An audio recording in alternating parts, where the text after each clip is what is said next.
یہ بتاؤں کہ میں 2013 کے الیکشن کے لیے بھی کوڈ آف کنڈکٹ جب تیار ہو رہا تھا تو ان تجاویز میں بھی میں شامل تھا پارٹی کی جانب سے. پھر 18 کے لیے جو تیار ہو رہا تھا اسی میں بھی میں شامل تھا, اور آج نہ جانے کب الیکشن ہوں گے اس کے لیے بھی میں اس میں بیٹھا ہوں. باتیں تو وہی ہیں جو پرانی ہیں. اگر 13 اور 18 میں جو غلطیاں ہوئی ہیں اور آج تک لوگ پچھتا رہے ہیں اس کو نہ دہرایا جائے. یہ میں نے اندر بات کی جو آج سے کہہ رہا ہوں, اور صدق دل سے کی کہ 2013 اور 18 کے انتخابات کے بعد نہ قوم کو وہ عزت ملی, نہ ملک کو وہ عزت ملی, نہ ہمارے پاکستان کے اداروں کو وہ عزت ملی.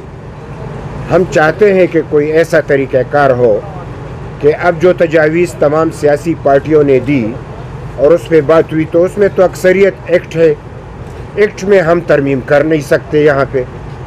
یہاں پہ جو آپ پڑھ لیں تو اس میں اکثریت ایکٹ ہے, اور کچھ فیصلے سپریم کورٹ کے ہیں اس پہ بھی آپ بات نہیں کر سکتے.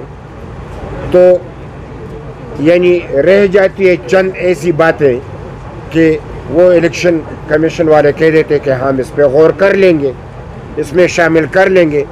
تو ہم اتنی عرض ضرور کریں گے کہ خدا را جو بھی کرنا ہے فری اینڈ فیئر, ایماندارانہ, غیر جانبدارانہ الیکشن کراؤ.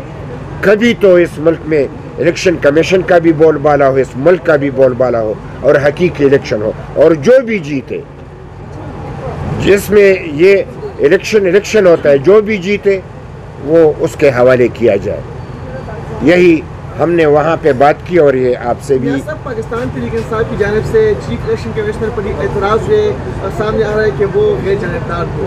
کیا آپ بھی سمجھتے کہ اس طرح اس نے تو جتنی تجاویز تحریک انصاف نے پیش کی تو اس نے کہا کہ ہاں اس پہ غور کریں گے, یہ مانیں گے. انہی کی تجاویز مانی گئی, تو جن پہ ان کو اعتماد نہیں ہے اور وہ ان کو تجاویز دے رہے ہیں, یہ دو باتیں بیک وقت نہیں ہو سکتی. یہ صاحب کیا اسٹیبلشمنٹ کے حوالے سے آپ کی کوئی بات یا کوئی تجویز آپ نے دی ہے اندر میٹنگ میں کہ ان کا عمل دخل جو ہے وہ نہیں ہونا چاہیے؟ میں نے تو سیدھا سادہ کہہ دیا, وہ اس کے حوالے سے تو انہوں نے خود کہہ دیا ہے کہ یہ اندر جو ڈیوٹیاں ہوگی وہ صرف اساتذہ اور پبلک ہیلتھ والے اور یہ ہمارے ہیلتھ ورکرز یہی لوگ ہوں گے. اندر کی جو بھی سیکیورٹی ہوگی وہ الیکشن کمیشن کی اجازت سے ہوگی, اس کے بغیر نہیں ہوگی. وہ تو انہوں نے خود کہہ دیا. تو جب اس کے میں یہی کہہ رہا ہوں کہ 18 اور 13 کو نہ دہرایا جائے, تو کیا آپ نہیں سمجھ رہے؟